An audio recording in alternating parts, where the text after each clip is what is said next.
Sink in the drain is certainly not doing it. What's your next thing? What should we do?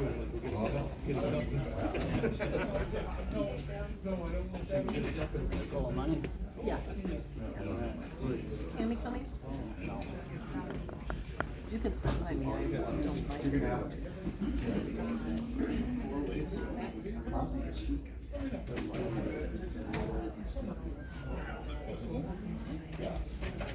My son got to work on their channel. Had a chance to grab one. You should have it.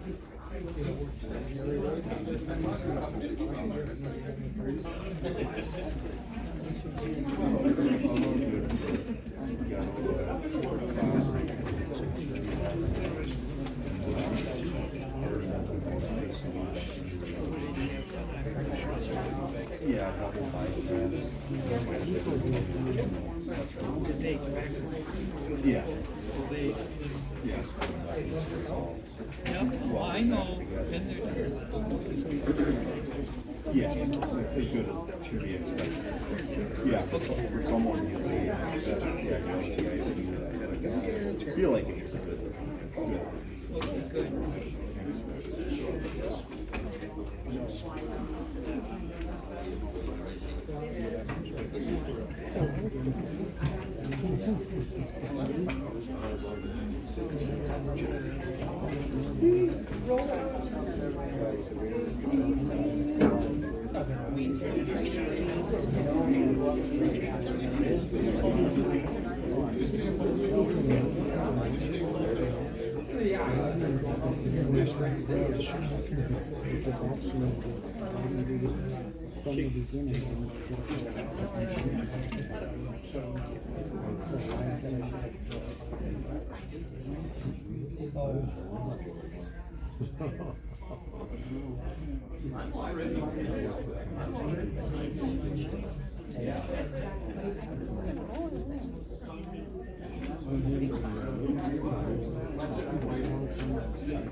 Yes, and I sent it to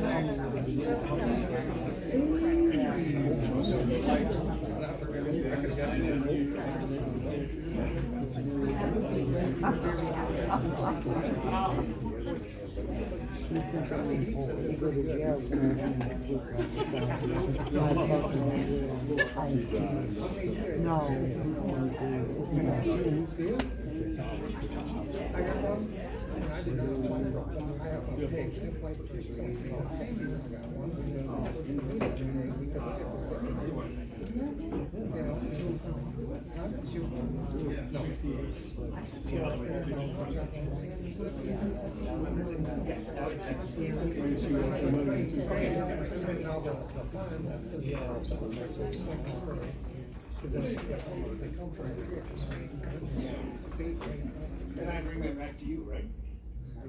We got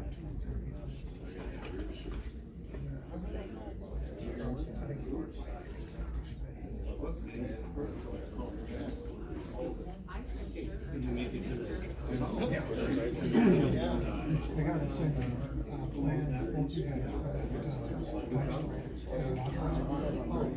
kind of drew up. Oh, okay. Is that good?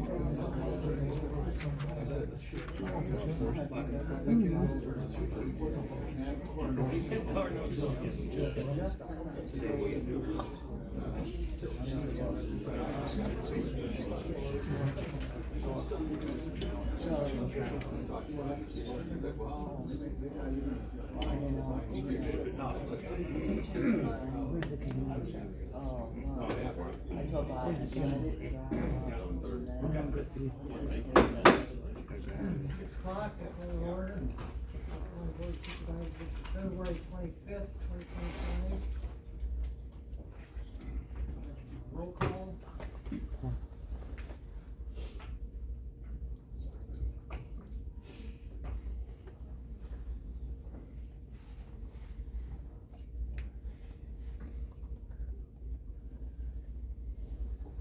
Present, we have a quorum. Communication by Mr. Willingham and pledge of allegiance by Mr. Moore.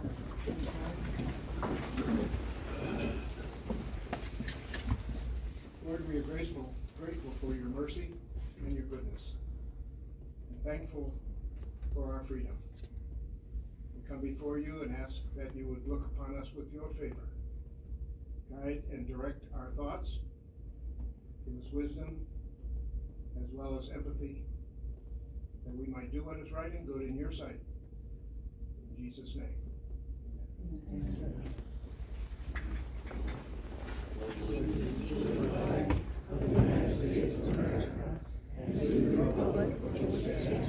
One nation, under God, indivisible, with liberty and justice for all.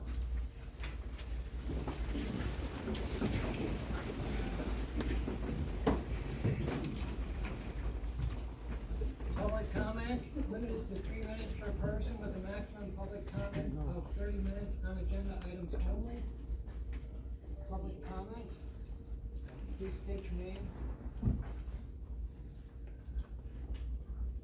Hold on a second.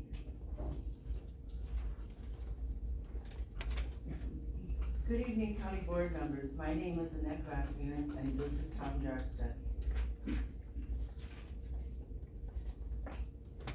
Sorry about that.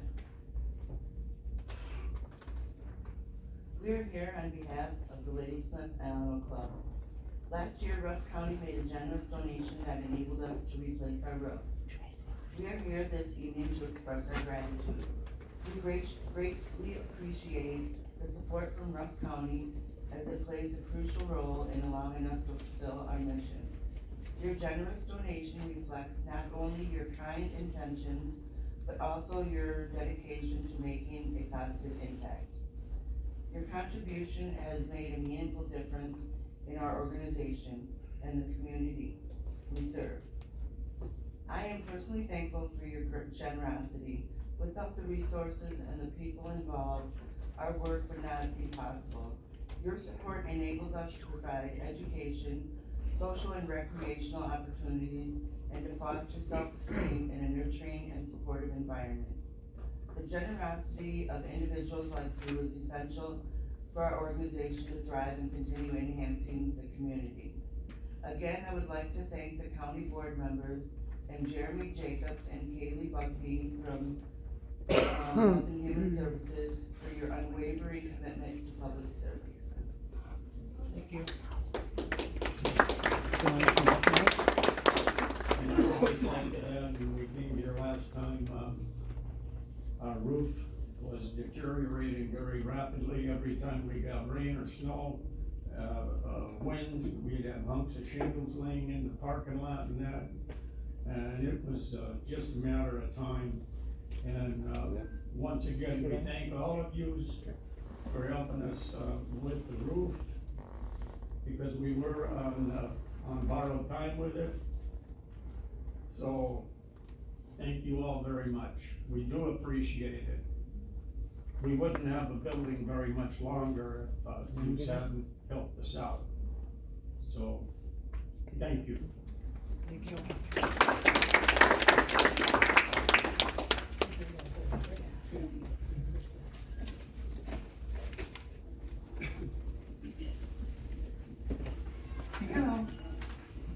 I believe any people any event that wishes to put on something in our community or into our city, needs to be scrutinized somewhere, somehow, but should be welcomed with open arms, because it brings an economic and a tourism impact into our community. This is what I believe. And despite of what my event is, people that have to deal with the county fair board, if there is any concerns or questions, to be overlooked, scrutinized, or whatever, the people behind those events should be invited, which was not our case tonight. We're here, and we're well prepared to answer any questions or concerns tonight. As we are gonna bring a great event to this community. So I think we're first on the roll, and here we are. Thank you. Thank you. Public comments?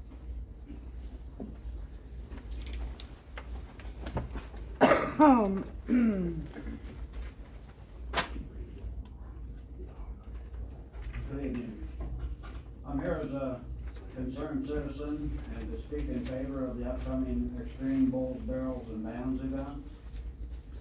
It's obvious that our county can use a little boost to our local economy whenever possible, as this event will provide. The event producer has pledged donations to the local law enforcement, Ladysmith Fire Department, and Ladysmith Lions, which will in turn be funneled back into the greater Rusk County community. A long list of local sponsors attest to the fact that our local business people see this as a good local economy booster. I see no legitimate reason to stop an event of this size from stimulating our local economy. Your agenda is to address any concerns for this event, and we're here to help answer any questions you may have. Thank you.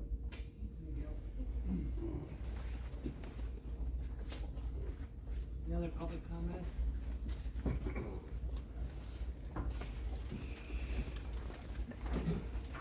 Al Christensen, City of Ladysmith and Rusk County resident. The Rusk County Fair, Northland Mardi Gras, Leave It to Rusk, Blue Hills Fest, Booster Days, Harvest Fest, the Sheldon Fair, 20 Days, Ingram Days, Glen Florida Days, Northwoods Rock Rally, Winter Magic, Log Cabin Days, and the Dairy Breakfast, along with many more that I'm sure I'm missing. All sorts of wonderful events put on by small groups of hardworking folks that happen year-round across the county, drawing both locals and out-of-county visitors. Money raised for different community groups, money spent at local businesses, additional sales tax revenue for Rusk County's budget. All opportunities to show off our area. Now we can add the Extreme Bowls, Barrels, and Bands event to that lineup. More visitors, more heads and beds at our hotels and campgrounds, and more money spent in the area. Seems like a big win to me. The only negative I see is the fact that this event was not allowed to be held at the Rusk County Fairgrounds, a beautiful facility that has seen hundreds of thousands of dollars worth of taxpayer-funded upgrades over the last few years, with discussion of close to $300,000 more for a bathroom and shower facility on tonight's agenda. Your tax money, my tax money, our tax money, all in the name of increasing usership of this wonderful facility. Yet this event, organized by a local couple that is similar in ways to other events held at the same location, was denied by the Justice, Youth, and Extension Committee, even after the event organizer changed her date as requested by that same committee. Do we want to see more events in our area that will bring more people and help stimulate our local economy? Do we want to see more folks utilizing our fairgrounds? I like to think the answer would be a resounding yes. I'm excited to see this new event, what it will bring to the community, and I hope that beyond this year, it, along with many other events, can find long-term home at the Rusk County Fairgrounds, where we have invested such a large portion of our tax dollars. Let's be supportive of this event and realize some more return on our investment in that facility. Thank you. Thank you.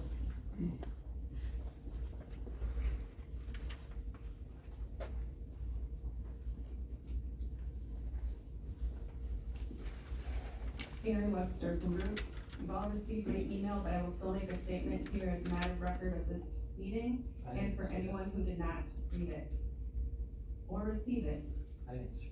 For the issue of rescinding the vote from November to make changes to the handbook policy, you should vote no, because December and January are certainly not what one would consider indefinitely.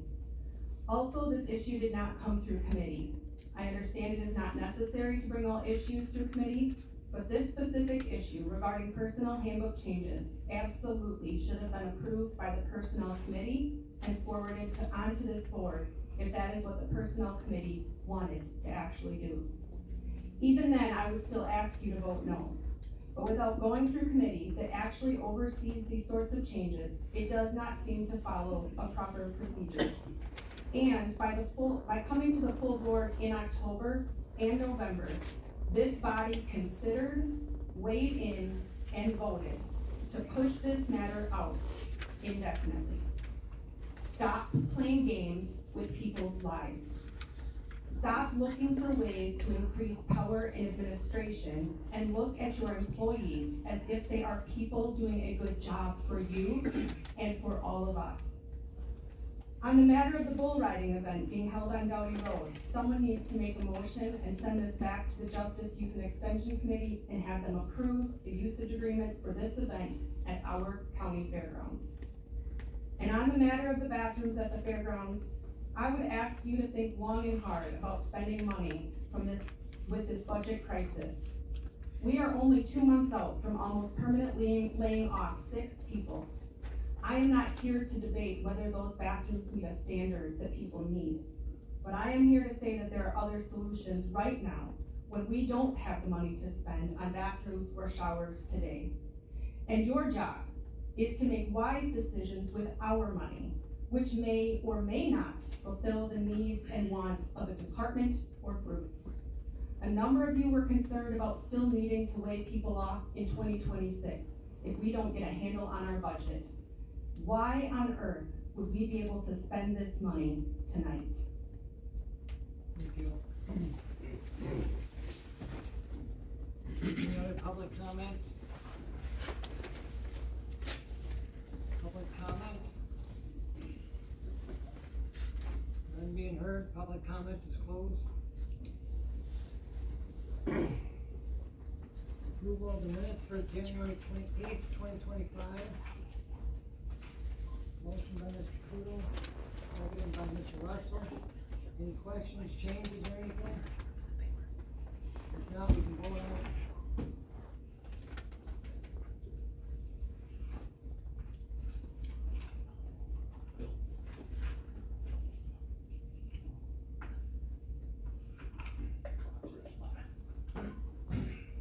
Passed by the majority.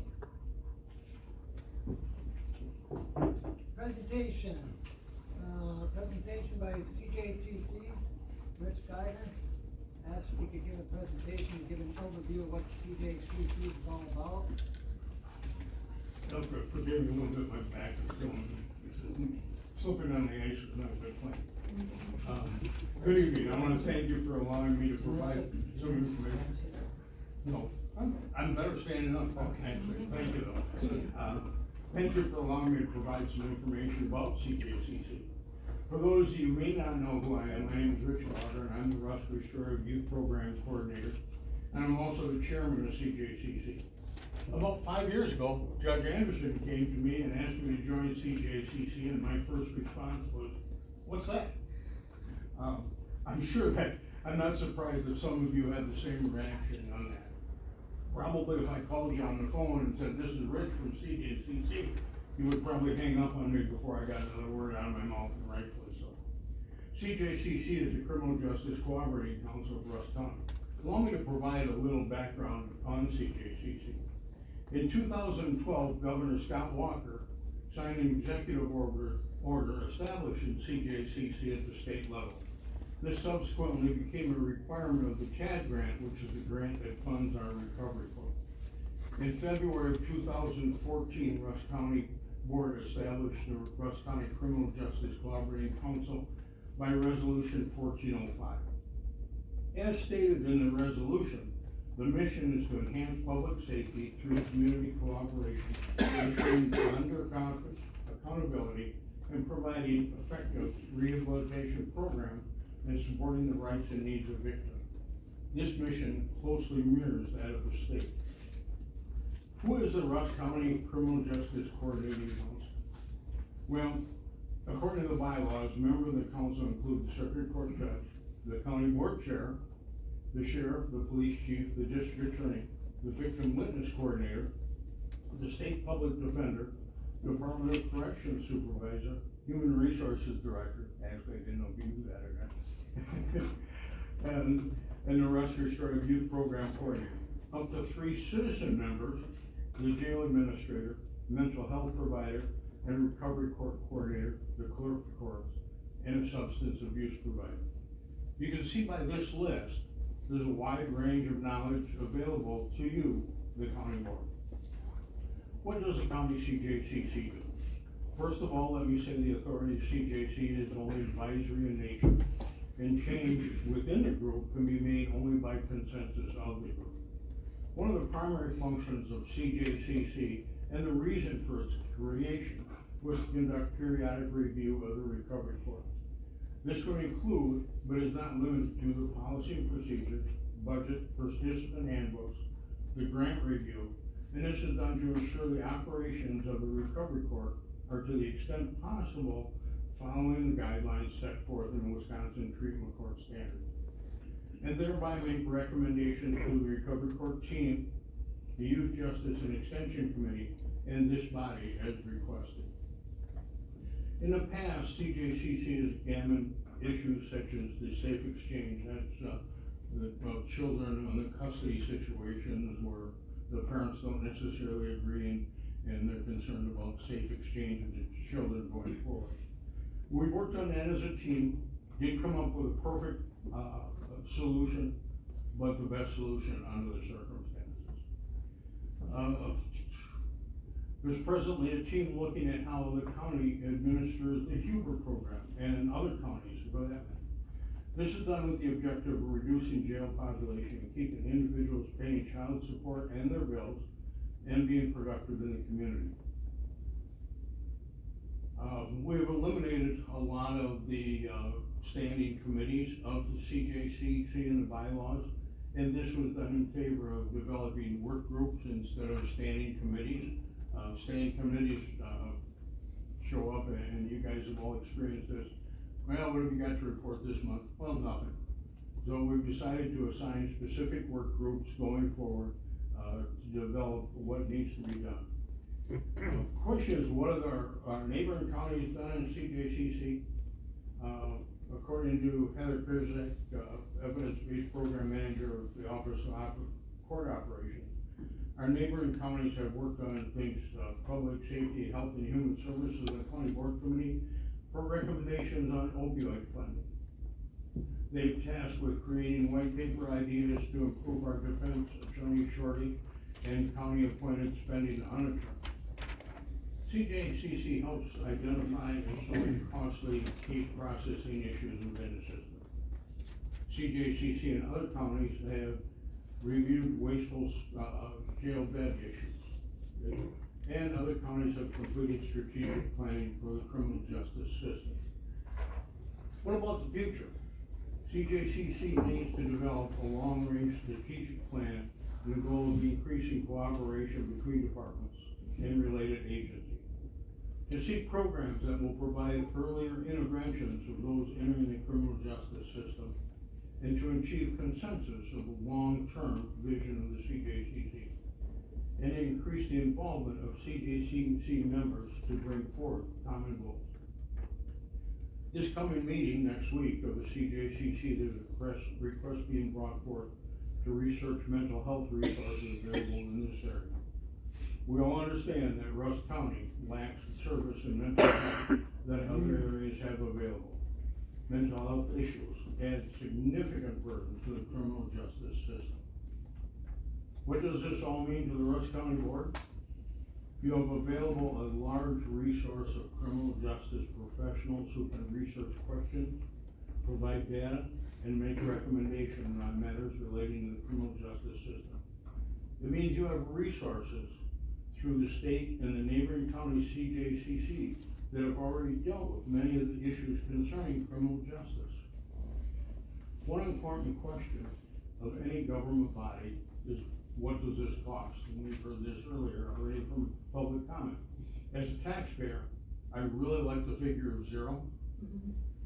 Other than some out-of-county meetings and a few phone calls and some copies of work that has to be done, that has been incorporated into the members' regular duties and schedules.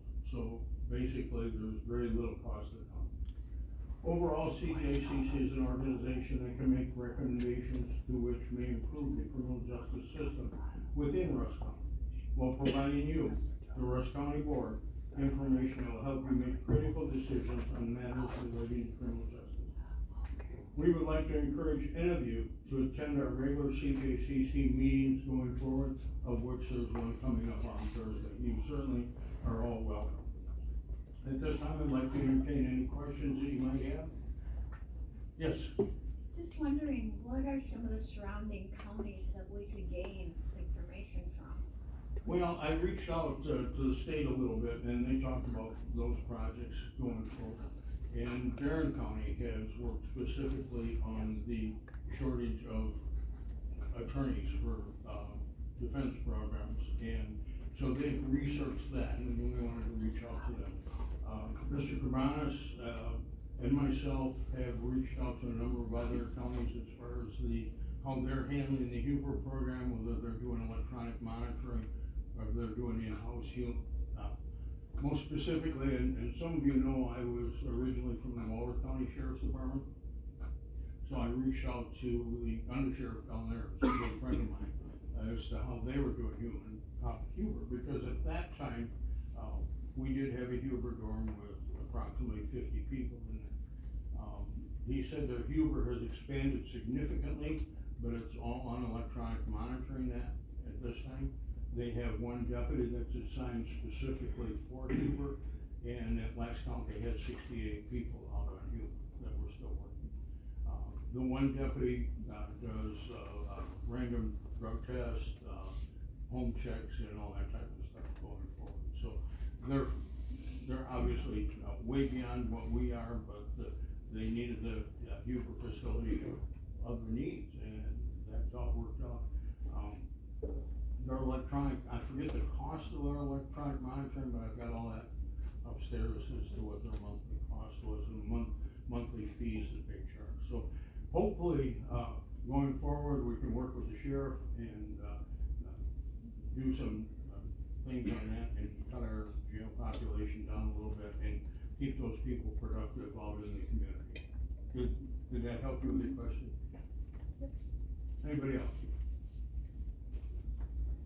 Well, thank you, everybody. Thank you, Reggie.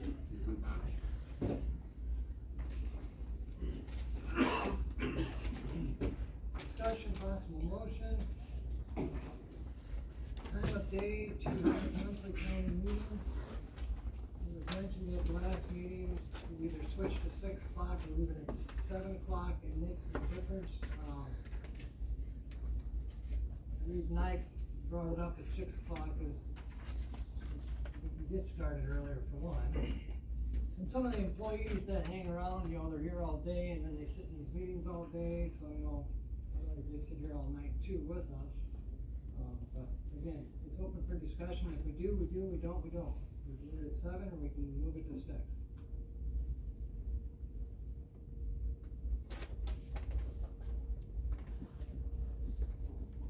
Mr. Kudo. Thank you, Mr. Chairman. So, I did hear from a couple of the people that, they thought maybe, during the summer, when we're on daylight savings time, that, people might wanna be out and about, while there's still sunlight and they can enjoy it. And thought possibly maybe a 7 o'clock start time would work out better for that, to take advantage of that. That's that's why I brought it up. Just wanted to get some input, if you don't wanna change it, you know, that's fine, but I'm just telling you what I heard. Anybody else got any input? Leave it at 7 or move it to 6? I would say 6, So, but I don't work, so there are people that work that 6 may be hard for them. so if you're willing to hit the speak button and hit the motion button, Alright? if that's what you want, I don't wanna tell you what to do, but then say. I was just a comment, I Okay, didn't know okay. that I wanted to make a motion. I guess I will. I guess I will make a motion that we change it to So I 6 got a motion by Ms. Wallace and seconded by Mr. Coggin to move it to 6. Keep it at 6. Mr. Moore? Yeah, I could see 6 o'clock, you know, during the winter months, but like commented, if we went with daylight savings time, like at 7 during the summer months, that's what I would like to see. In the winter when it's dark, I mean, 6 o'clock is fine, but no way at 7. My preference. Otherwise, we got a motion on the floor for 6 o'clock. If there's nothing else, or if anybody doesn't have anything else to add to it, Mr. Phil Anschutz does. Sorry, just a clarifying question. So the motion is to permanently change it to 6 o'clock currently, right? Correct, Sue? There's nothing else, no questions, we can vote on it.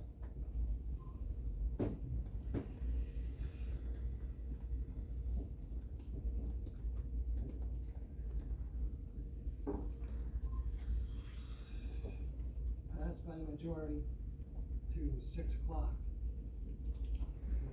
So, 6 o'clock it is.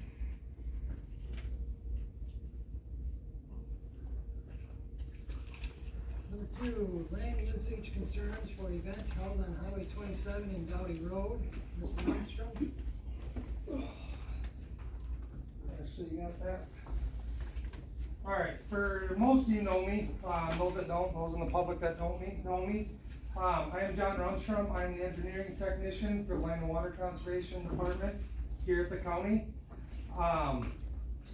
I was asked by the chairman of the board to present on a few concerns coming from our department with the usage of this property. I am again like the engineering technician, a little brief on my job is I work with landowners and mainly egg producers to help eliminate or reduce resource concern. We do a lot of feedlots, manure pits, feed storage, a lot of runoff systems, things like that. I'm also a certified septic inspector and a certified soil tester. So going into this, like I said, what we were asked to kind of bring up a few concerns with this property. Number 1, and I hope everybody can see this, on this property we have 3 identified wetlands. Those are the little green marks there. They're identified as a wetland, they are not delineated. Delineated means it's been mapped. And the reason why they're just marked is because they're too small to delineate. These are 3 little potholes in the field. If you look to the right, the orange hatching on the right with that white line that goes through it, the orange hatching is a mapped wetland, and the stream that goes, or the white line that goes through it is considered a navigable stream. So going into that a little more, the wetland indicator, mapped wetlands there, or the ones that are too small to delineate, by state, they cannot be manipulated anyway, drain filled. I mean, I think everyone kind of knows that. That could get you into some pretty serious trouble with the DNR. Also, wetlands are a huge habitat and resource in any area. We got the navigable stream there as well. We want to obviously make sure there's no erosion or runoff coming out of that, sediment getting downstream. The other big issue with this one is these are very wet soils. And I'll go through like kind of the soil profile. If you have questions, feel free to ask. I'm gonna try to use, you know, kind of layman terms for it. So we can go to the next one. This map here is the same map, but the overlay on this one has wetland indicators. Wetland indicators mean that the soils are suitable for wetlands. Now, there's no restrictions to do anything within wetland indicators, but it's telling you that, hey, you know, this is a pretty wet site. And as you can see, there's a lot of purple there. So this here, anybody can go online and find this map. I hope you guys got the packet too, so you can kind of follow through. Any of you can go through and find this map. This is on the Web Soil Survey. This is produced by NRCS, so this is not something that I drew up on my own. And what it does is you overlay this and you can create a soil map. That creation pulls up and shows you the types of soils that you have on a certain area. In this case, and I can explain some of them, basically what we're looking at, besides the fancy names, we're looking at the 457B, the Freon, the very stony, but it's a silt loam. And then the 923A, again, is a kind of a more of a complex soil there, as you can see. They're both silt loams. The silt loam it's a soil type, and it's one that we deal with a lot, obviously, in septic inspections. It's a very, very fine soil. What that does is it's more of a dense soil, almost clay-like, and it doesn't allow water to infiltrate. So what that means, it doesn't let water to go down through. Case in point is the church right north of there. They have I looked up their septic report, they have a holding tank. So that means that they have no distance to even put in, like, you know, your kind of last resort is a holding tank. You don't want them, you gotta pump them a lot. They don't even have the depth of separation for suitable soils, which means soils that can infiltrate that water to even put a mound in. A mound is a system that is built basically on top of the ground, but you gotta have 3 feet of separation in between that and what is considered a limiting factor. That limiting factor is usually water. That is showing that water is not allowed to infiltrate through the property. So if you go to the next one, you guys can read this. This is gonna be kind of hard to see for the public, and I apologize for that. This is breaking down the 2 main soil types that we have in here. The 457B, if you keep your soil map out, that was your soil that's more to the north. I highlighted a few of the main concerns when we look at this, especially in the properties and qualities. But first, I mean, it says farmland classifications, all areas are prime farmland. But again, if you look at where that 457B soil type lies, it's towards the north end of the property, more so on that church property. But when you get down to right above the properties and qualities, you have your typical soil profile, and it starts with 0 to 4 inches of a silt loam. Again, that's a very kind of a dense material, doesn't let water infiltrate all that great. You do get down, once you hit to that 19-inch, you start getting into a sandy loam, so there's kind of some hope. The problem is when you get to your properties and qualities, our drainage class for this is moderately well drained. Again, not terrible. However, your limiting layer, that's your infiltrative rate. That is how fast, when it rains, water can get through the soil. And on this property, it's low to moderately low at 0.01 inches to 0.06. I mean, we're talking that much water in an hour can soak into this ground. Where's it going? It's not, it's just sitting there. And your depth of water table on that northern part is about 6 to 18 inches. So your water table is where's your water, where's that water start to just sit and hold. So if you were to take a shovel and dig a hole, you're gonna hit standing water very possibly at 6 inches. It says moderately, so on the average across that, it's 6.9 inches. And then it goes down more into more descriptions of like that Freon, but we're still into the same stuff. So the second soil type we have out there is that 923A. Again, the farmland class, that's what this property again has been used for years as farmland. It's prime for farmland if it's drained. That's kind of a huge indicator that you're dealing with wet soils. The other one on the typical profile, your first 0 to 5 inches here is muck. Now, I obviously haven't gone out and done a soil profile myself because the ground's frozen, but when we talk muck, that's your organic matter, your material. And it just sits there. It's not breaking down, nothing's going in. It's just sitting there year after year. It's a very, very poorly drained class. And again, your infiltrative rate is 0.01 to 0.06 inches per hour. and your depth of water table is basically at 0. The average across it, I think, is 6.4. Basically, you know, and I'm not here to oppose any event you're having out there, just so you guys know that. I'm specifically here to just talk some of the environmental concerns. So again, we're low. So just another thing to kind of, I mean, it even says in here, it's a wet, loamy lowland.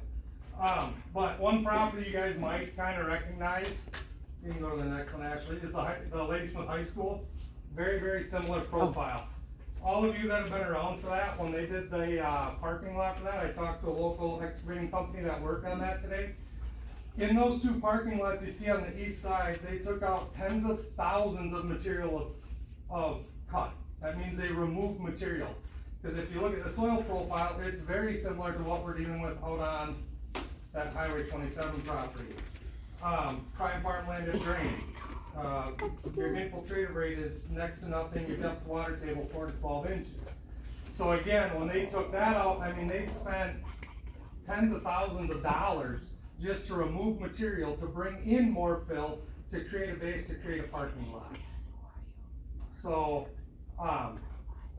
you know, just something, because I think a lot of people remember when the schools and stuff were put in. So some of the questions I, you know, would have for you guys, as, you know, this is just my, you know, me interpreting the soils out there, is what is the plan to ensure the surrounding wetlands won't be negatively impacted? If that happens, if something happens where those wetlands get drained or they get filled and it gets turned in, well, the landowner is at stake here, not necessarily the person that did it, so it's something to consider. Will there be any excavating done prior to the event? I don't know if you guys know that answer, so these are some questions I have. If so, what will be done with the excavated material? So whatever you scrape off, what are you doing with it? Are you hauling it off site, keeping it on site? Are you gonna seed it down? You know, the goal here is to eliminate the erosion, and any runoff concerns, or it getting to the wetlands. Let's see, fill that's been brought into the property. What is the plan for that? You know, is this a property we're gonna look at trying to do future events at? So again, you know, if that's the plan, how are we doing the excavating here? Very similar to the high school project, they took out a minimum of 2 feet. Some areas they took 4 to 5, put down geotextile with breaker rock pit run and then gravel on top. Now you're talking tens, if not hundreds of thousands of dollars for that. It's very expensive to do that. Again, I'm not opposed to events being happening out here, I don't know that this is the right area. The other one would be the access of the property. I see a driveway, it is very close to the wetland in the bottom right corner in that orange hatched area. That's gonna bring concern. Are you gonna build that up? You know, that wetland, you're teetering right on the edge with it. That's a mapped wetland. That kinda goes with the plan for parking, and then the question would be, what is the plan for the future with this property? The way I see it, with some projects that I've done, if you're gonna continue to use this as an event, or place to host events, that's fine, but you will be constantly putting money into it. We have some roads around here, County M, north of, Hawkins. There's a low spot in that, and I couldn't tell you, my grandpa told me about, like, the tons of corduroy they put in there back in the day. It's continually a spot in the road. Why? Because it's in a very wet area. The material underneath keeps breaking down and you just keep building it up, but there's really no end in sight.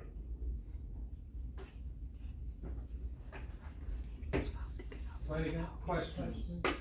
Questions for John? Bill? Does our fairgrounds have any wetlands in the fairgrounds?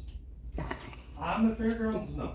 There's some close probably on the river or whatever. That's not something I've looked at. So the whole property has not been looked at, the fairgrounds? I haven't been asked to, so if you would like me to, you can come down to my office and look at it. Yeah, I was just wondering, cause I mean, we got events at different places and we're scrutinizing this, I hope we're scrutinizing. Well, I'm not, again, if we wanna talk, we can do that, I'm not opposed to it, so. Mike? How did we end up with this location? With what? This location? How did we end up here? I don't know. I mean, that's something to ask the board or committee.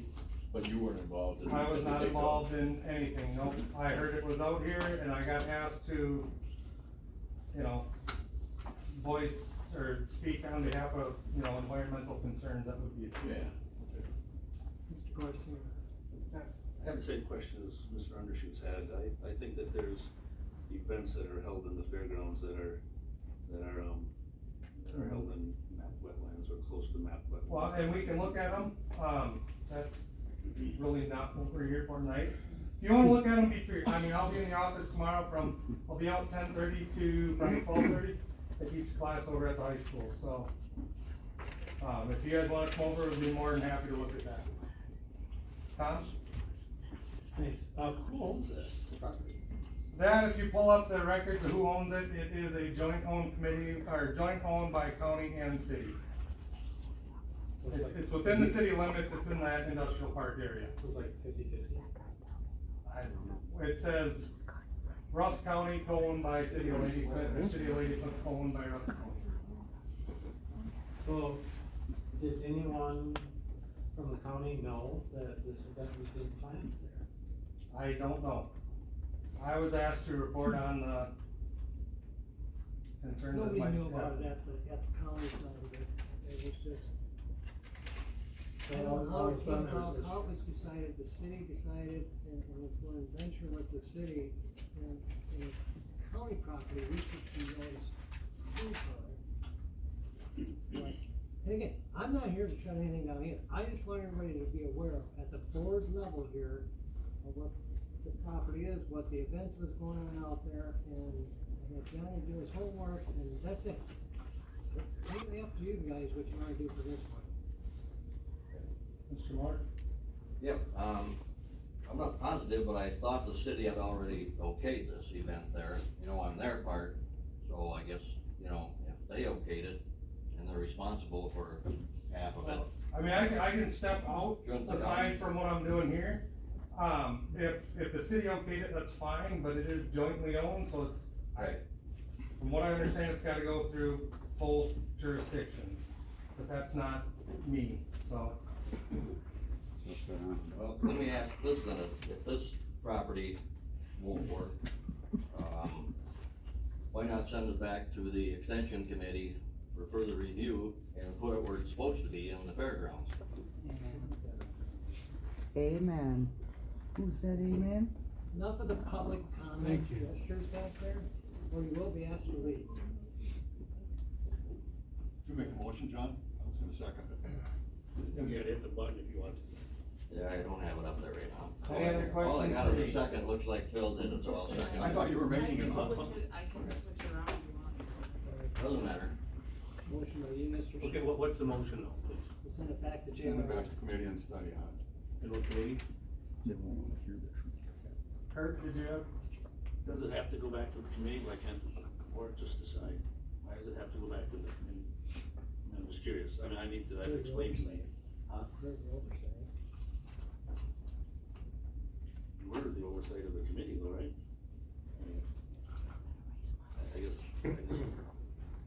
that's something I need to get explained. So, I mean, if that's your directive to direct the chairs or request that the chair put this on for next month's meeting, it should be discussed now, it should be properly noticed and posted. But, I guess that would be the directive is to have the committee work out the details and then bring it back to the county board. But it is on tonight's agenda, so can we do that tonight? That's for motion and, yeah. Possible motion. You know, it's not like this is happening, yes, it says that, but it says for event held at 27 Valley Road, or a separate location, or a bunch of other things. This is I believe, very public issue. I don't know that a decision should be made based upon an agenda item that states that. Good. Phil, did you have a question? I just got a comment. I would think that it probably, based on Rich's opinion, probably has to go to a committee. This is very important for the county. If we have something out there, it's not gonna be a good thing, and it's gonna have a lot of bad repercussions from it. It's gonna be like some of the early rock concerts and everything else they've had in the mud. They were not good. When this first came up, I talked to a lot of people who thought rodeo was a great thing. I'm not a rodeo person, but I know people are. So they're really happy, but a lot of these large families that don't have a lot of money want everybody to go, and so they had to carefully plan to make it to the rodeo. So I don't know, it's probably too late to do it, but if we allow them to use the fairgrounds, which I have no problems with, it should be after ours, so the fair has opportunity to make the money first, and then there's if the people want to buy twice. The committee, I don't know how exactly that works, but the committee can move up real quick. They don't have to wait till next month's meeting. They could have emergency meeting and deal with this, I would think. So, I guess our motion has to stay, right? But it doesn't have to be, again, if you want to do it, you can say, skip the committee and just request that this be put on next month's agenda for the full county board. But your motion at the moment was to refer this decision, or the decision that was made back to the committee. That's what your motion is on the floor, you know, Yeah. Active, with action as soon as possible. Well, we meet next week.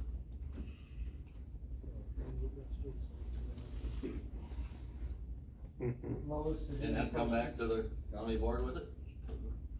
Right. People in the queue here. Lowest. I was just wondering legally, what is that when we have joint property, what rights do we have, what? I mean, it's each party has equal rights, and that's where if you can't get along, runs into problems, which we're dealing with, so. You know, I have several questions. One of them being, would you say that the adjacent properties to the Dowdy Road property are similar with soil types, et cetera? I believe they are, and I could have looked at those a little bit better. If you go to the east more though, it does climb in elevation a little bit. And that's why like even that church to the north, I mean, literally the elevation difference is like a foot. So, they do get a little bit higher. I know it goes uphill. I'm not 100% familiar. I know you got Bessie's Lumber and, well, what was Bessie's Lumber out there. They are on a bit higher elevation. When you do actually turn and get down, like even towards the animal shelter, they're in a pretty low spot as well. A lot of that ground out there it's lowland area. I would imagine that these soil types look very similar to that. So my question then is, since there seems to be considerable industrial activity on the adjacent properties, and I would presume that those properties, those buildings would have required state-approved plans, which I would presume would have also required some sort of site plan, you know, appropriate building areas and sites and so forth. So I'm wondering if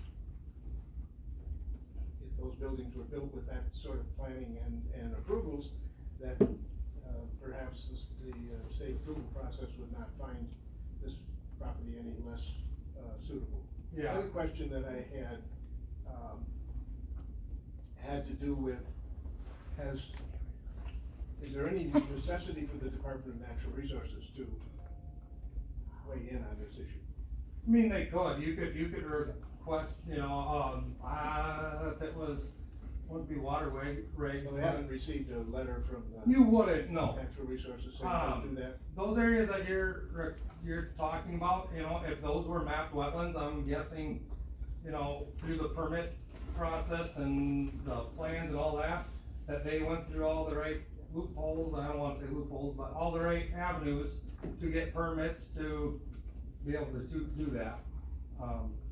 I haven't seen a lot of those site plans. I know the one that's going out there, the joint of the two buildings, I mean, there's a tremendous amount of fill in that. I did see that. So the other question, I don't know, I don't think you could answer this question, but somebody here might be able to answer the question. In other circumstances where the county and the city have joint interest in properties and projects and buildings and so forth, generally speaking, one or the other of those entities takes the lead in, say, if we're gonna lease a building or whatever. So my question is, with the use of this particular property, who generally deals with industrial? There's probably somebody in the audience. Is that- So there's probably somebody in the audience. I'm sure, Mr. Coggins will try and answer that. So it's been past practice for the city to lease that property, the vacant land on the corner of Dowdy and 27. That's, They've done an ag lease in the past. This is, my understanding, the third farmer who has rented that property. And the joint management agreement doesn't address vacant property. So they have done that. I brought that up at our committee meeting. I thought it should come before the committee. The comment was it's been past practice, that's how it happened. So they had leased to this farmer. He in turn has subleased to Mr. and Mrs. Williams for their event. And then the city council approved his right to sublease it. So that's how that came about, without any input from the county.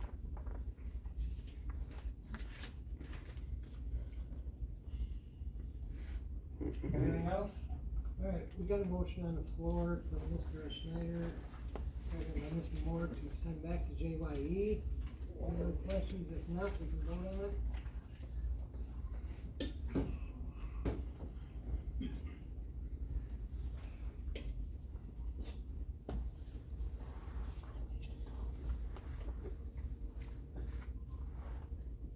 Passed by the majority to send back to JYE.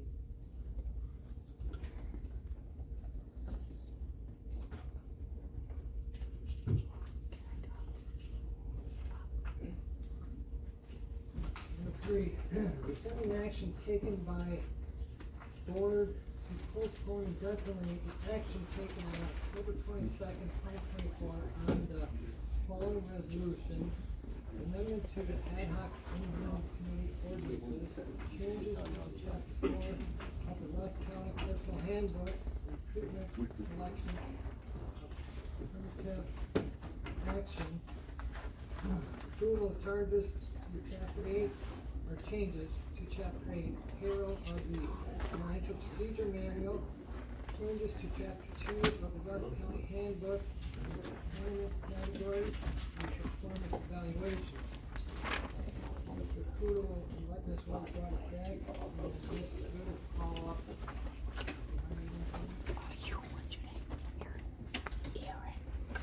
Mr. Kudo. Well, I didn't see any reason for these to sit around any longer. That would be a good idea to act on. I did not see a reason for these to sit around any longer. I thought we should act on them. Not great. Yeah. Put us on this now. Well, I guess, at this juncture, because these are all on there, it's whether the board wants to entertain this. Because I don't know that I wanna get into the nuts and bolts of the resolutions at this juncture. It would be whether the board wants to do that, because again, they postponed that. This is to rescind that motion. Okay, so my question would be back to, if we didn't get into the nuts and bolts of it the first time, and if we don't get into the nuts and bolts of it this time, how is the board to know what the ball? Because it's whether they even want to discuss it, if nobody wants to discuss it.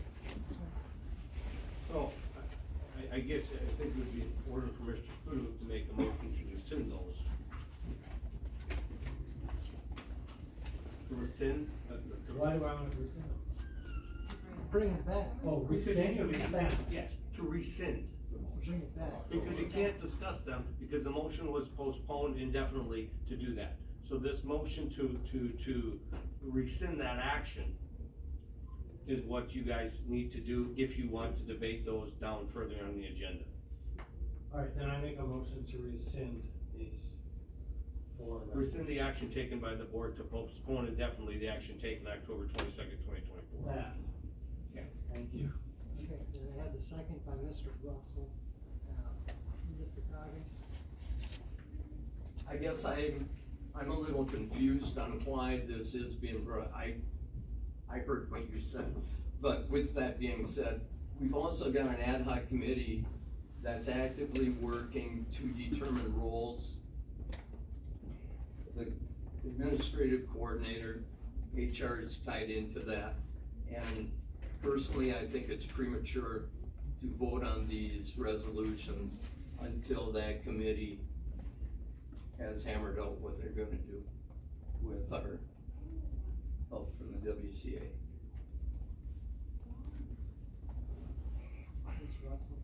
Yeah, so, we passed this, motion to suspend and to postpone indefinitely prior to that happening. And I went back and did a little homework, cause I'm not a big expert on Robert's Rules of Order. And the problem with that action that we took was that it had the effect of,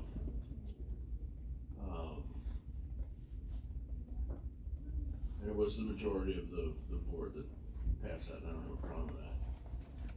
But what a motion to indefinitely postpone means is that, of course, it can't ever come back, which means that doesn't allow anybody who voted, no to indefinitely postpone to bring it up again. The only people that could bring it up again would, according to Rich, well, I'm just quoting, is, someone who voted to indefinitely postpone. And it seems to me that, when we do that, it negates the voices of everybody else that, said, no, I don't wanna do that. And it kind of negates the voices of the people who said, yes, I wanna do that. In that, then they don't get a chance to change their mind, acquire any new knowledge, get educated on what the four resolutions were actually saying, which isn't a power grab. It's just streamlining the operations, which is what county board should be doing anyway, and we're an advice and consent body, not a management body. Anyway, so that's my understanding, and I guess I'm not. Mr. Kudo? Well, there has been considerable time and effort put into all of these by HR. So I'm not exactly sure what an ad hoc committee would come up with to make changes on this. Ashley she's putting her blood, sweat, and tears on these. They were passed to the board from personnel for a board to make a decision. The board decided to let them slide down the crack of the table. So I don't understand what would be the issue with bringing these back and taking a look at them and say, you know, let's get this thing, let's get these through. There's some important stuff in here that would, it's not anything that's gonna harm the county. These resolutions actually serve to aid the county and like the Human Resources Department to do their job in a competent way and do their job the way that it should be done. In other words, let HR do her job. She's trained, she's educated, she's got experience. Let her do her job.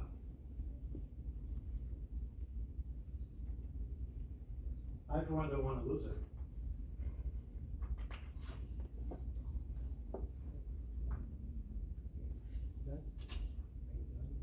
I'm done. Thank you. And there's something wrong with my thing. Mr. Willingham? Thank you, Mr. Chairman. First of all, a question for Mr. Summerfield. It's my understanding that a motion to table is not debatable. And if a motion to reconsider a motion that has been tabled or passed or defeated at a meeting must be made by person who voted in the prevailing side. But I do not believe that that is required for a motion to rescind at a subsequent meeting, is that correct? In this, so yes, when I originally talked with him, I told him it would be a motion to reconsider. This is so a reconsideration motion is done at the same meeting, that's why this is a motion to rescind. And it is not required that the motion to rescind be made by someone who voted in the prevailing. I won't, I don't know that answer off the top of my head, I would have to do some work, but we're back on here. I'm pretty sure.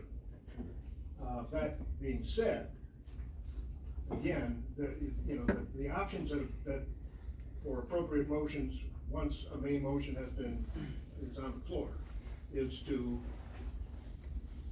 table, to postpone to a specific date or time, or to postpone indefinitely. Now, to postpone indefinitely does not mean that the subject may never arise again. But if it was the board's will, as it was in October, to set it forward to another month, then the board would have had a motion to postpone to a specific time in November. The motion was to postpone indefinitely, which I think meant that it was the board's will not to be considering this for any Right, so foreseeable future. my position on the motion to postpone indefinitely is this is a session of the county board that goes for 2 years, so my opinion is that the only way to get this back until April of next year is to do this motion to rescind the motion to postpone it. Absolutely, Yes. I understand. I'm just saying that when the board takes action like to postpone indefinitely, I think the intent of the board is to not have this particular issue come up every month, so to speak. And so I agree with Mr. Coggins, who suggested that we wait for the ad hoc committee to arrive at his conclusions about how the county might want to move forward with our organizational style or policies, etc. And leave this indefinitely until such time as we get a report from the committee. So I would urge to vote no on the motion to rescind. Gary? Yeah, oh, where are we going then? In my opinion, the other ad hoc committee on the roles and responsibilities really doesn't affect this at all. They're doing what are the role of members of the county board and what are their roles and responsibilities, which will probably get into micromanaging and all of the stuff like that, and staff things. This is just simply making changes that have nothing to do with, I don't think the roles and responsibilities of the ad hoc committee will affect this at all. So I don't see any reason for not going ahead with it. Mr. Russell? Yes, to what he said, that they don't affect it at all, and they shouldn't affect it at all. When WCA was here, this type of nuts and bolts, boilerplate stuff did not come up. It didn't involve delving into the workings of HR. It just revolved around the workings of the administrative coordinator and how that affected the work of the county board, but not the work of people who are actually trying to do the work. If it was revolving around that, we shouldn't have an ad hoc committee, because now you're actually trying to manage the people who are managing their business, and that's not our role. Mr. Undershaw? Thank you, Mr. Chairman. Yeah, I didn't have a ton of time to read over it since I was, just got from vacation late last night. And, so I didn't get to see all the changes, but I had the same concerns that it was addressing stuff that the ad hoc committee was going over. And so it might be part of the broader discussion of the ad hoc committee. I didn't hear a word you said, I'm sorry. Oh, do you want me to repeat it? Would you please? All right, sorry. I said I just got back from Florida late last night, so I haven't got a chance to read through everything in here, cause I also had to work today and I had about an hour to prepare for the meeting today. But I did have a similar concern that this addressed some of the stuff that we were addressing in the ad hoc committee, that it may be, we may wanna wait to see what comes out of that committee before going ahead and making changes, so we can make all the changes that are suggested all at once. Mr. Malina. Thank you again, Mr. Chairman. Comment has been made that, and I'm certainly opposed to having our HR manager do the HR manager's job. But I do find some of the language in the proposed changes to be rather unusual responsibilities assigned to the HR manager. If you look at most organizations and businesses, the CEO does the hiring and the firing, not the HR manager. I'm on the community advisory board at the hospital. The hospital has an HR director. The HR director does not do the hiring. Ultimately, the hiring is done by the CEO. And that's generally the business model. But needless to say, I continue to say that we need to, intent of the board, I believe that the motion to postpone indefinitely was to pause this movement until we have a better idea of which direction we want to go. Theoretically, if the ad hoc committee were to come to the board and recommend that the board adopt a county administrator system, the duties that are outlined in several of these duties outlined in these resolutions would be the county administrator's job, not the HR manager's job, correct? By statute. So I think, again, I would say we need to pause and continue leaving this postponed indefinitely. Mr. Kudo. Okay, so this is my second time. Yeah, we're gonna have to move this, cause we're bouncing back and forth. I know, so, basically, how in the hell are we supposed to know what's going on here if we don't sit here and hash these things through? It's pretty damn simple. I'm tired of this constant, I think we should do this, we can do that, and we can't do this.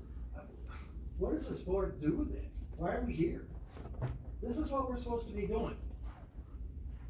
This right here is what we are supposed to be doing. If we can't sit here and talk about these, talk them through, if we need to make changes, we make changes, whatever. But that's what we need to do. Thank you. Kudo. Mr. Russell, last time. I was in business a long time and dealt with a lot of CEOs. If I went and asked the CEO to hire my production supervisor, he'd have fired me. That's what HR does, that's their duty, that's their job. The HR. The CEO did the hiring, or the firing, right? He would have fired me for being stupid and asking an ignorant question. The meetings I've been in with, Ashley G, she hasn't hired anybody. She's helped interview them and asked the hiring manager what they thought they should do with the hiring process. I have yet to hear her say, you're gonna hire Joe Schmo for that job that we just interviewed, and I don't wanna hear any discussion about it. Mr. Moore. Thank you. Well, I guess the way I see it, last October, the board, by majority vote, voted to postpone indefinitely because they didn't want to see any changes here. Well, it's come up again. I mean, I think that still holds true. So I guess we're gonna leave it the way it was. I mean, I think Mr. Coggins had a good idea too, and so on with that ad hoc committee, you know, let them go through it and see what they come up with, and we'll take it up to that point.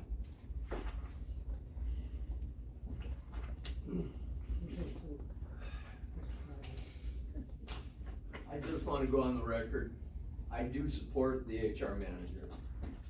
And I voted against tabling this indefinitely. But I also believe that it should wait for this committee. I just think it's prudent with everything that they're looking at. Because it's roles and responsibilities of the board members, the administrative coordinator position, and how that all plays. But the administrative coordinator is mentioned in some of these resolutions that are in our packet tonight. In part of the procedure in hiring. Discuss. Do I have the opportunity to talk, like, I won't give the presentation I was going to since you guys don't wanna hear that, but I do feel like as the HR manager, I do need to say some things since I have never been able to give the presentation because last time it was postponed indefinitely. We as a county have a lot of legal issues that we could face with not having some of these policies that we have. And that's what I was going to talk about in the 2-page presentation that I have, especially talking about the chapter 2 of the main comp plan.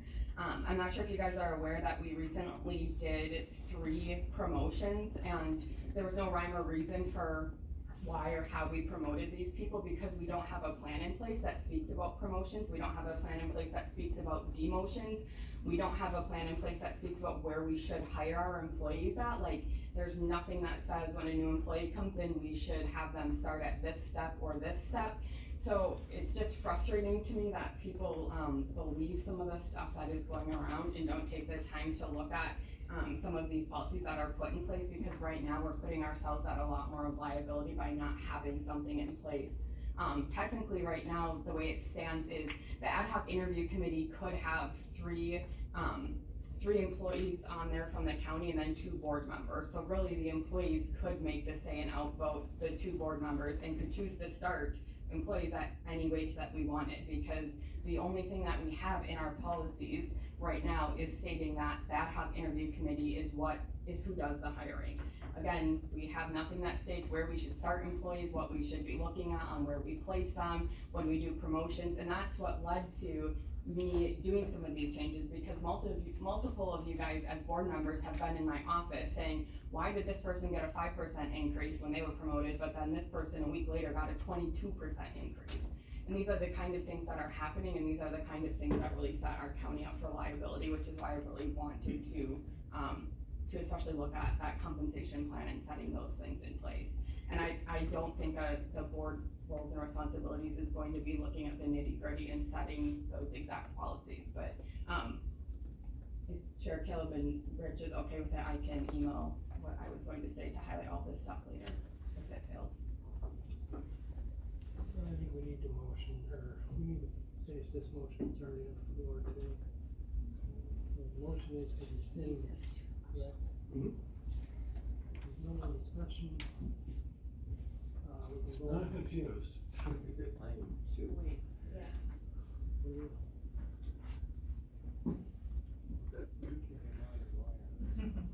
I didn't push the button. So now if, the way this is brought up, now if we vote to not rescind, can we not bring it up then when it comes up at the appropriate time in our roles and responsibility ad hoc? No, we could bring it. You could bring it up, we can bring it back up, okay. I just wanna make sure that I didn't have myself, cause I do agree that, there's some things that definitely need changing, a lot of them are in here. I just think that with what we got going on, it's not the best time until we finish our whole thing, so I don't wanna tie it to where now we can't ever bring it up because we're gonna have to. Just for a point of clarification, a yes vote means you wish to rescind the motion from the previous meeting to table indefinitely. A no vote means to leave it. Correct. Correct. So by rescinding that just allows it to be brought to the board at another meeting. Well, right now it's scheduled to be talked about later. Right now. If you vote to rescind. Okay. Repeat that, yes, no. So, there is a motion to rescind the motion to postpone indefinitely. Okay? So yes means we talk about it tonight. Yes. Layman's terms. Okay. Just keep in mind, if we do decide to talk about it tonight, if we can't come up to some kind of understanding on these and to pass them, we can always pass these on or have a motion to pass them on to the ad hoc committee. Alright, if there's nothing else, we can vote on it.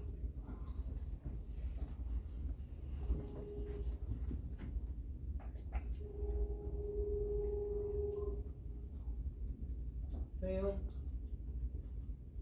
Does not go anywhere.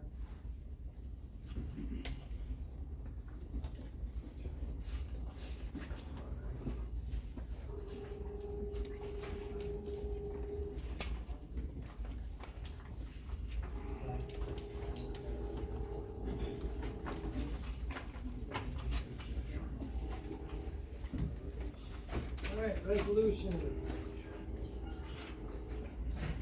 I'm gonna need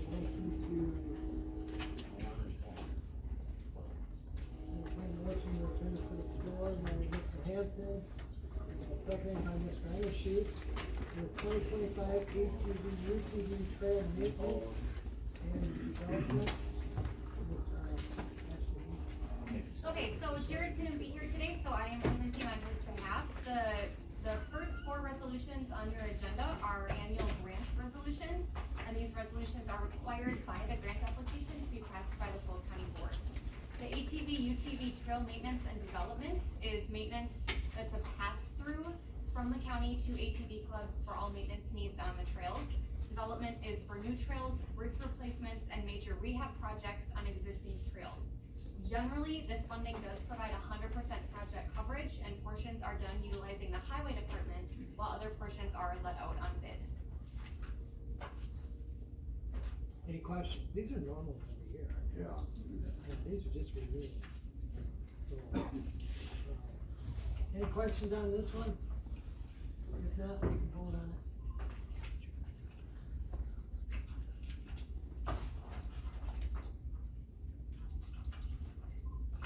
Passed by the majority. Number two. Chair, I make a motion to pass the next three resolutions. Do you now? We can't do that, we're gonna certify them. Do we have to do them all separate? Yes. The resolution. Resolutions. Nice try. Nice try, Jared. Motion by Mr. Keller, second by Ms. Mulder. 2025, So this program funds small projects totaling approximately $5,000. We match the grant 50%, $2,500 comes from the levy. Currently, the department is working on a small parking area at the Devil's Elbow to get vehicles off of County W, and another parking spot near the new Ice Age Trail route on Town Line Road. These are typically done in-house with the highway department. Any questions? If not, let's vote on it. I'm sorry. I know it was already out there. I'm sorry.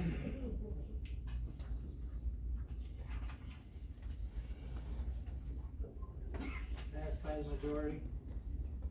Number three. Motion by Mr. Hanson, second by Mr. Kudo, 2025 recreational boating facilities grant. This funding is used for public access boat landing repairs on our 20+ boat landings. These are 50-50 grants for projects totaling $10,000. We hope to get 2 of these this year, most likely for a dock and for ramp and parking repairs. Our match was budgeted from the Power Line Fund. This is usually a split between in-house work and contracted work. Any questions? If not, we can vote on it.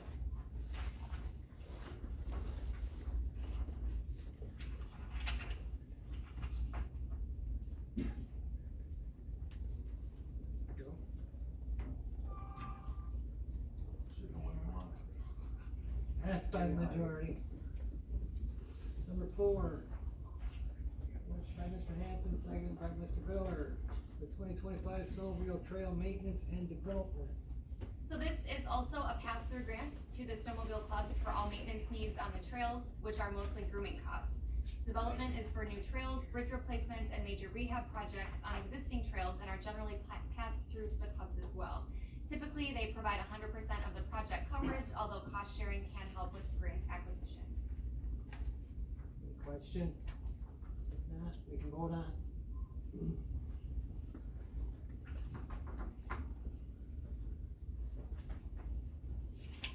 Passed by the majority.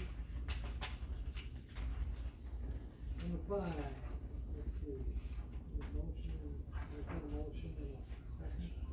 Motion by Mr. Schneider, second by Mr. Russell. Appointing Rusk County Health and Human Services Director, Ms. Good. You want me to do it? Okay. Yeah, let's ask you. Ms. Good. You said Miss Good, so I wasn't sure. Okay, so for those of you that are not aware, Jeremy Jacobs did resign from his position of Health and Human Services with an effective date coming up here in just, how many working days do you have left, Jeremy? I'm not certain. Like 8. It's very, I think we're in the single digits, so. 8 days, 3 hours, 12 minutes and 43 seconds. Depends on how much longer you talk. Exactly. So March 7th, 2025 is his last day. So Ashley Nelson has served as the Deputy Director of Health and Human Services since July 1st of 2023. She has been the Deputy Director, and she has been the Children and Family Services Supervisor since May 12th of 2014. Ashley does meet all the qualifications for the Director of Health and Human Services position as is outlined in the job description.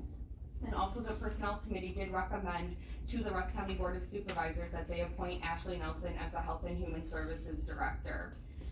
So Ashley would be appointed as the Health and Human Services Director effective the next day, which would be March 8th, 2025 at a pay rate of $44.43 per hour.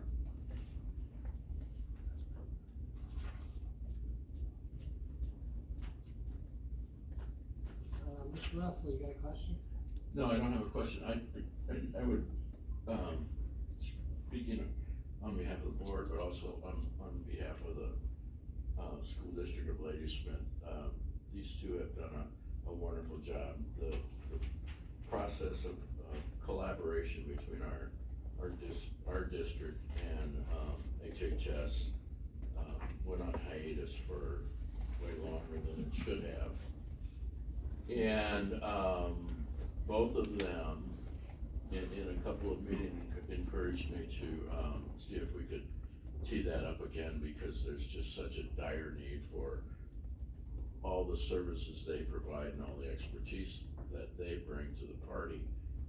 And so with that, I went back to our new superintendent, who was more than willing to do the work of getting people together, and we've restarted that process. I'm very grateful for the work that Jeremy did with that, and Ashley too, and I know she's gonna knock it out of the damn park.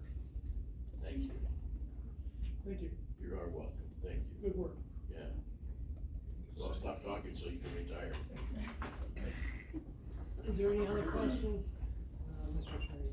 I would just say the same thing you did, but I would say, don't buy a rifle from O. Henry's now if he's gonna be making the barrel. They make candy bars. Oh, okay. So absolutely do not buy a rifle from O. Henry. I will have no responsibility to put parts together. All right, now we can vote on it.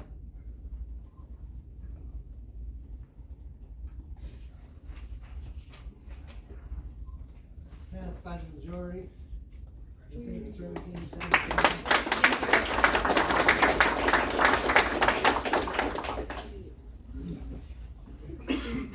Number 7.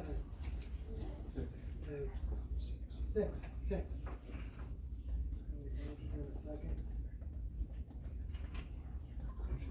Motion by Mr. Russell, seconded by Mr. Weber. Changes to the Chapter 9 purchasing policy for financial procedures manual finance. Okay, so chapter 11 of the Financial Procedures Manual contains the policy written on the resolution before you. Due to since resolved unresolved personnel issues, purchasing was taken out of the IT department and put on individual departments. This is not ideal because IT has the most in-depth knowledge of what kinds of computers, printers, TVs, monitors, etc. need to be purchased to best fit with other equipment or technology we have in the county. So the change before you in this policy is the addition of a purchase request form. Before IT will buy any equipment, this form needs to be fully filled out, signed by the department head, and submitted to the IT department. Once the item is purchased, IT will send the fully executed form and the invoice for the purchase back to the department. It then becomes the department's responsibility to enter that invoice information into My Viewpoint. So this change will eliminate the issue of lost and or late invoices. I realize that the form was not in the packet. I have it pulled up here if you guys want a chance to look at it. Running through from top to bottom, there's just general information. So who's making the request for the equipment, what department, and the date requested, what's the vendor name, so, you know, Amazon, Microsoft, whoever we're purchasing from, Lenovo, the account that the item will be charged to, and that was the sticking point in the past, so that would need to be on there. And then the product information, so the department needs to let IT know what they're looking at purchasing.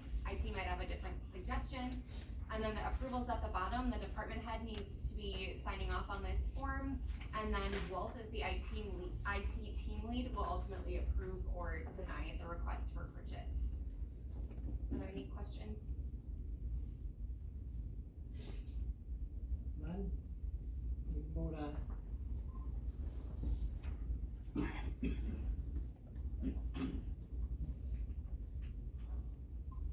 Passed by a majority. Number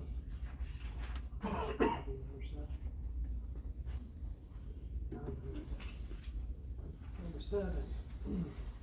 Motion and a second. Motion by Mr. Russell, seconded by Mr. Cotton.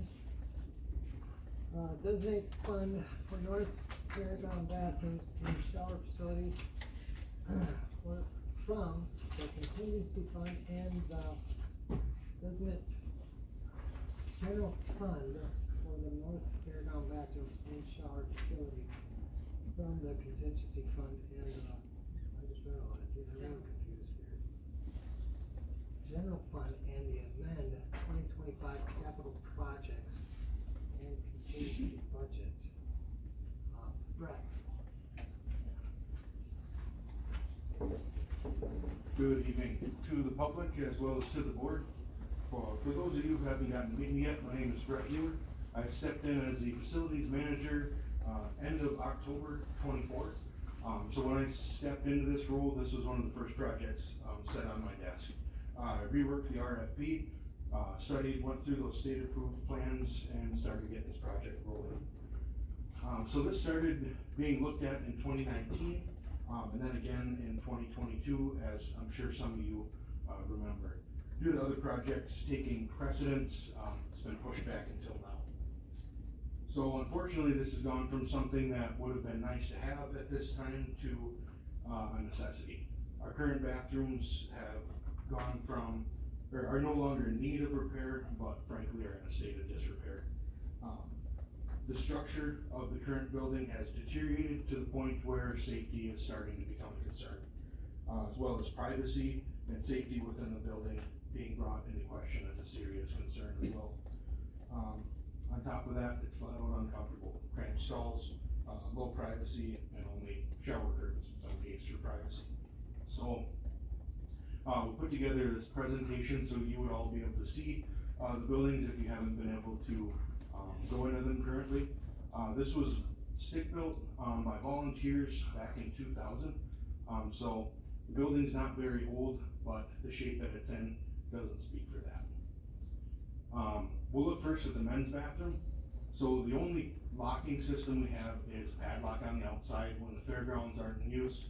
The maintenance department will lock those up, keep people out, make sure there's no damage done to the buildings.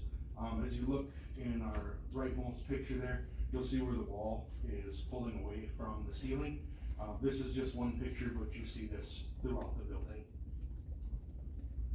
Within the bathrooms, so the left picture shows there's exposed plumbing, water heaters, electrical boxes out for anybody to put their hands on.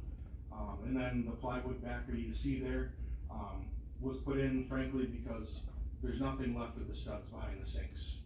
The paper towel dispenser had fallen off the wall multiple times, the soap dispensers as well.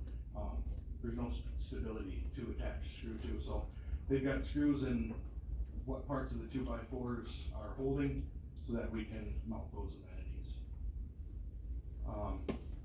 A look at the stall doors, they're plywood, they don't require, give really that much privacy, and that small latch, isn't the greatest thing to try and lock those bathrooms.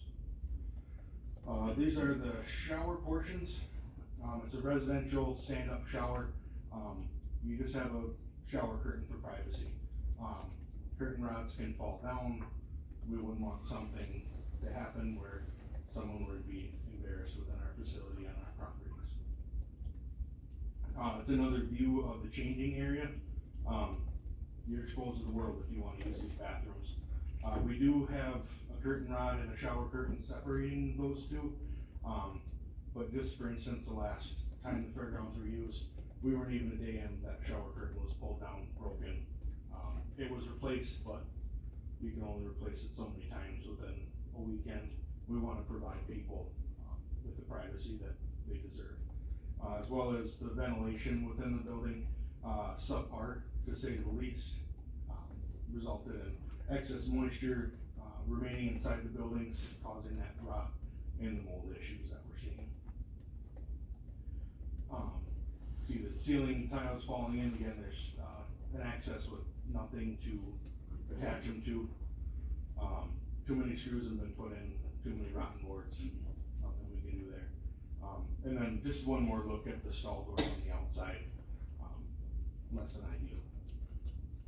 So the women's bathroom, similar situation, padlock on the outside, exposed water heater, electrical and plumbing. We are fancy plywood backer there, again, trying to keep our amenities up for people as there's nothing to attach to. The two women's stall doors, again, offer little privacy. On the next slide, we'll see how little room there is inside as well. The cramped, you can see that milk house board is pulling in. At this point, that's the main rigidity of the building is milk house board. The wall there separating the sinks from the toilet is rotted off the bottom plate, completely falling apart. Just to demonstrate, I'll show you a short video of that wall. That's the structure within that building. You can go and do that to any wall you want. So when I say it's starting to be a safety concern, it's a safety concern. So the women's bathroom, again, similar situation as the men's. Shower curtain for privacy. Raises the question, would you yourself or you want one of your family members to need to use this facility?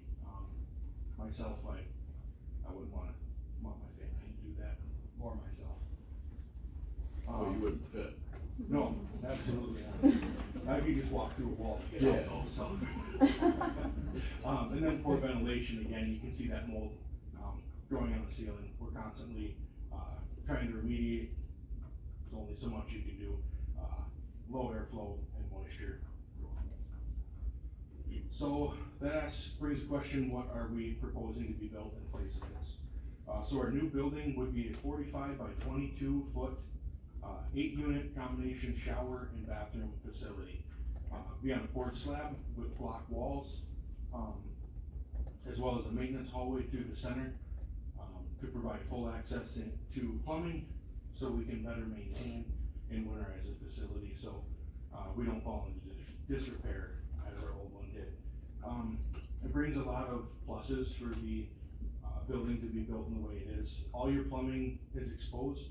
The only plumbing underground is the floor drains. So if there's a leak, a break, something like that, it doesn't mean jackhammering out or cutting out a slab and excavating to make a repair. It's all in the open for us to work on. So just a proposed drawing from our state approved plans there on the outside. What you'll see, there's 4 facilities on the north, 4 on the south side. And then lastly, that's a floor plan laid out.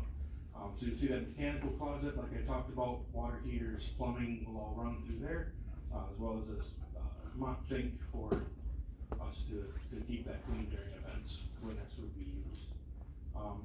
The eastmost bathrooms are specifically called out as handicapped accessible in that there would be a low and high shower head for those who would need to take a shower in a chair, in a wheelchair, so on, but all facilities would be wheelchair accessible for whoever might need to use them.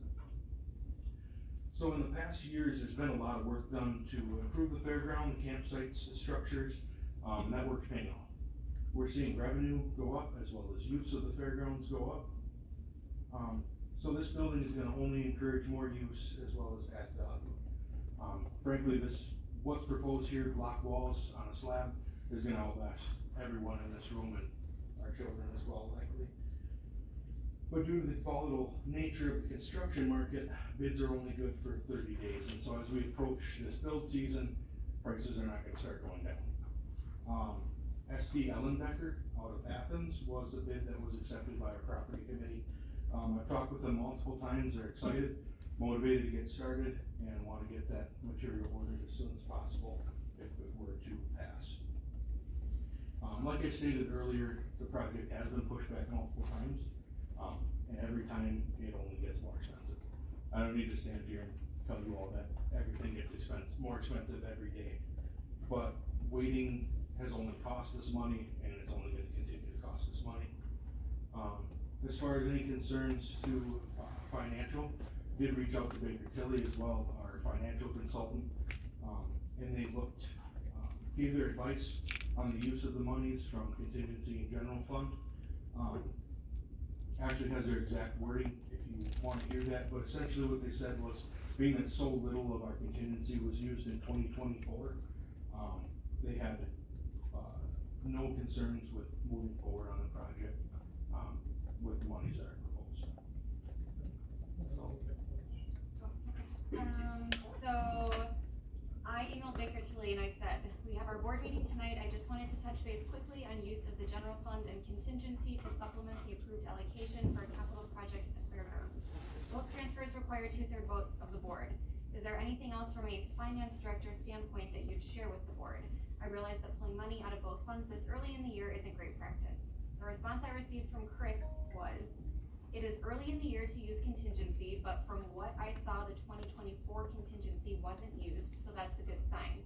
It sounds like an important project given the long-term benefits, so I would view this project as a good investment based on discussion last week. Hope this helps. And by last week, he means he was in attendance at the finance committee meeting.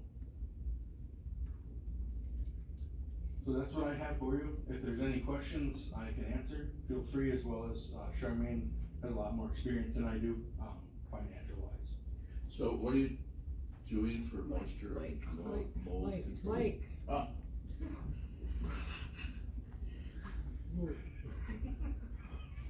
Sorry. Boss. I have a couple of questions. What is the bid for this building? The bid that was accepted by property from SD Ellenbecker was $311,500. I've heard both ways from the people in my area. So is there a need for 8 shower stalls in this building? So that's what was designed prior to my coming on board with the county. At this point, if anything were to be changed, basically we're putting an anchor on it. It wouldn't be able to probably be completed this summer. Really? State approved plans require time, unfortunately. So as the bid season comes up, general contractors are, another month, general contractors are taking on work. We're gonna get pushed further down until they can get that answer. When we were I can answer a little more on that. When we were in preliminary stages for state approved plans, there was 2 versions. There was an option to go with 6 and an option to go with 8. And of course, one costs more than the other, and property committee moved to go ahead with the 8 bathrooms. Usage is only going to increase. If you think about adding onto a house, I mean, just get it done right away. Cause all along, we were thinking it was gonna be used with ARPA funds, but the day before we opened the bids, then the ARPA funds went elsewhere. So it's unfortunate, we had creme de la creme, state approved plans, we've had numerous RFPs, it's gone back and forth for over 2 years. And so we did the best we could with what we were dealt with, and the motion by property was to go with 8, not 6. I can see where you could use 8 bathrooms, but I don't know about 8 showers. I think a lot of the people go in there to use the bathroom, not to take a shower. So I could see maybe eliminating 1 or 2 of the showers in the bathrooms. And I hear you about the contractors and that, but we're looking at a lot of money. And, if there's a way that we can knock that down a little bit by not having 8 showers, I just don't see that that's. We have actually many, groups that do utilize the showers, it is not just the fair. Obviously the fair, gets the most usage of showers. This year alone, we have 2 very large camping groups coming in, for multiple days. We have 2 horse shows. We have the UKC dog show that's there 4 to 5 days. They're gonna want a shower. So we're doing what we were dealt with the state approved plans. And, so we're just asking to move forward with them. Delaying it would only cost more money. And this is very time sensitive, as it's supposed to be done at the end of July. So, with the tariff tax coming up, the contractor wants to order supplies as early as tomorrow. That's where it's really gonna get expensive. Mr. Schneider. First question is Milk House Glassboard, which has been really popular for the last 30 years. What are you gonna do with the ceiling with this one? You know? The ceiling in this one currently is called out with a 5/8 cement board, and a finish on top of that. Okay. The second one is just a comment, is I sort of agree with you that we have too many bathrooms, but by the time we start this whole process, go through it again, we probably could have built 1 or 2 bathrooms with the increase in price the way things are going right now, and they are nuts. So I think now is the time to do it.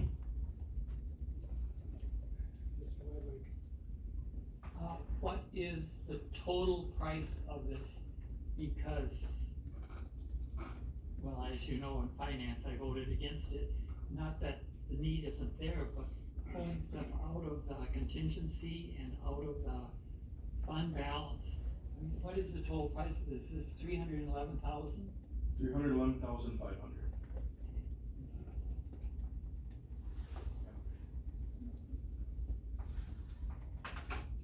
Mr. Russell?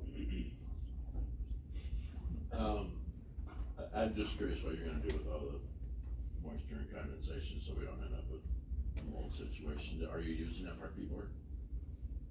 So the walls will be a block, of course, with a waterproof paint on it. Okay. A finished floor, as well as that 5/8 cement board on the ceiling with a waterproof coating on top of that. Okay. And as far as, mitigating the moisture, each, unit is gonna have a wall fan pulling fresh air in, and a ceiling exhaust pulling that, air off the top. Keep it dry. One short question. Do we have any grant money that can be used for this? Part of the funding that's dedicated to this is from Black Calf, 64,000, there's 189 currently budgeted, already in capital improvements. To move it along, I mean, this has been going for over 2 years, so now to ask for grant funds, we have applied, for grants, but time is of the essence, so if it goes over, you better believe nobody's gonna give us any more money to do it. But we continually, request, grants for things at the fairgrounds. If you're interested in fairgrounds projects, expenses for the last several years, and also revenue, I am prepared to talk on that tonight. There has been so much money put into that fairgrounds. Now, it's not the 1.4 million, that's, you know, the word on the street. But if you look on the screen, and I do have paper copies if anybody, wants them. If you scroll down to the bottom, these are things that have happened at the fairgrounds back to 2021. Believe it or not, there was life before ARPA. We dealt with buildings before ARPA, but I went back to COVID time, both with expenses and revenue. So it's just scrolling down or looking at the list. It's only projects, so this does not include utilities, basic wear and tear, just projects that has happened down at the fairgrounds. Total project amount for that is $587,000 over that. But out of that, ARPA has spent for a little over $429,000. The LACTAF funds currently is $35,000 with another estimated of $64,000. The fairgrounds budget has put in over $27,000, and the fair over $80,000. And this is just in since 2021. And then livestock project put in $15,350. So you can see that was for the East Wing. So it has not just been coming to the county to ask for money. We have done 2 fairground stakeholders meetings. One was in 2022 prior to Andy Eldorado leaving. The majority of the people in the room, and that was any fairgrounds user, Little League, everybody was there, and that, I think it was 45 votes that received need fairgrounds bathrooms. I can go into historical stuff. I mean, Andy Alvarado, back in 2018, he was requesting $60,000 for north bathrooms on a capital improvement plan. Later in 2022, he was pitching $300,000 in 2022. That was for prefab at $300,000. So of course, nobody liked that, and so we've constantly been going back. We researched pods, we researched stick built, we've done everything that has been asked, but looking at that, that is community effort. Total county funds over $491,000, the fair almost 81, and then livestock. So we try our hardest to not just continually ask, and that shows that. If you go to the next page, this is the revenue. So I went back 10 years. In 2015, there was hardly any revenue because we don't really charge a lot of people to use the fairgrounds because it is a youth group. We don't charge, and that the Justice Youth Extension has done forever and a day. So the typical groups that would get charged back in that would be dairy breakfast, circus, things of that nature. But you can see consistently year after year, the total revenue has definitely gotten bigger. This year alone, we have 2 large camping groups that's gonna bring just camping revenue of $2,250. The contracts, if you're wondering what that is for entities that have buildings that they own that are on county property. That would be Northland Community Club, the Lions, and Flambeau FFA. So they pay every year to use that. And user fees, look at from $110 to almost $6,000. We are gonna top that this year. Since the concrete was put in the multi-purpose building, love is in the air at the fairgrounds. So many people get married out there. I just booked one today for 2026. So it is proven that the more money we put into the fairgrounds, the more usage, and the more revenue that will come in. It is only going to get better. But once again, this is very time sensitive now that it's been pushed so long. We were extremely fortunate to have 5 contractors bid on this, and not only bid on it but to be able to complete it this year. The longer we wait, the more it will cost. So it's only gonna get better the more improvements you do. Just an addition onto this, you're talking about improvements and people like it. I can't remember which county it was, but we toured a campground in a county, and I believe it was like 70 to 80 units in there that was sort of doing good. They came out and put bathrooms in. Their rentals went through the roof. So apparently we need bathrooms and showers. Well, we currently charge the county campground rate of $30. We back tax out, but the county campgrounds don't have bathrooms, but we could look at changing that rate for the fairgrounds. and the Justice Youth Extension did change user rates this year, so, it's going to charge for equipment rental now, so even more revenue will come in. Mr. Willingham. Thank you, Mr. Chairman. I would be very reluctant to oppose this. I know it's a lot of money, and I'm not really terribly concerned about the revenue side of it. I think the community benefits greatly from the usage. Not all the people that come to these events camp at the fairgrounds. They use our hotels and motels and our restaurants and other facilities, which is beneficial to the community. More and more people know about our community because they see activities here. So all I would say is that given the amount of money that we've invested in this facility, I think it should be the will of the board, maybe in an unwritten form, that the body or the committee that's responsible for increasing the usage of this facility make every effort possible to approve those who wish to use it. And we don't have this flat over why somebody couldn't use it or shouldn't use it or didn't get an approval. And the more we put into it, the more we should be supporting its usage. So I'm just laying that out, and I'm hoping that our committee will take that into account and try not to put any barriers up. Yep, a couple weeks ago, Dick Moore from the Lions, he came in and he asked if, if this other rodeo could come next year at the fairgrounds. I said, well, if so, they'd have to go to Justice Youth in Extension to get approval, but to do it right away, because I'm already booking weddings next year, so.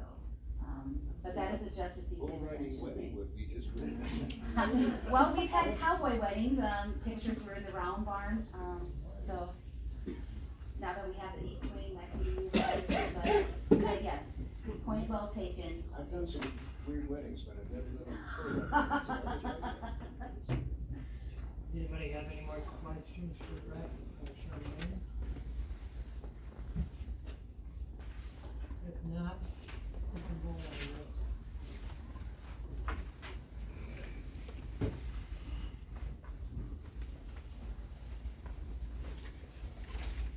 Passed by a majority.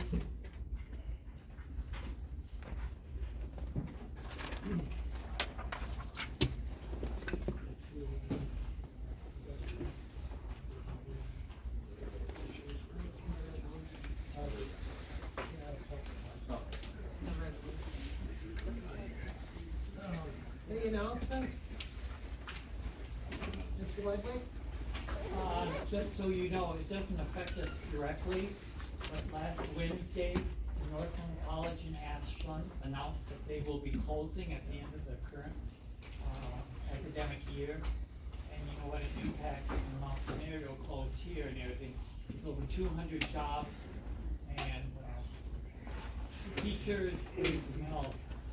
So it'll be quite a blow to Ashland, but it will be affecting northern Wisconsin also, I mean, the whole thing. But just so you're aware that Northern College will be closing at the end of the current academic year. Any other announcements? Entertain a motion to adjourn. Motion by Mr. Hanson, second by Mr. Biller. Voice vote, all in favor say aye. Aye. Opposed, same sign, we're adjourned.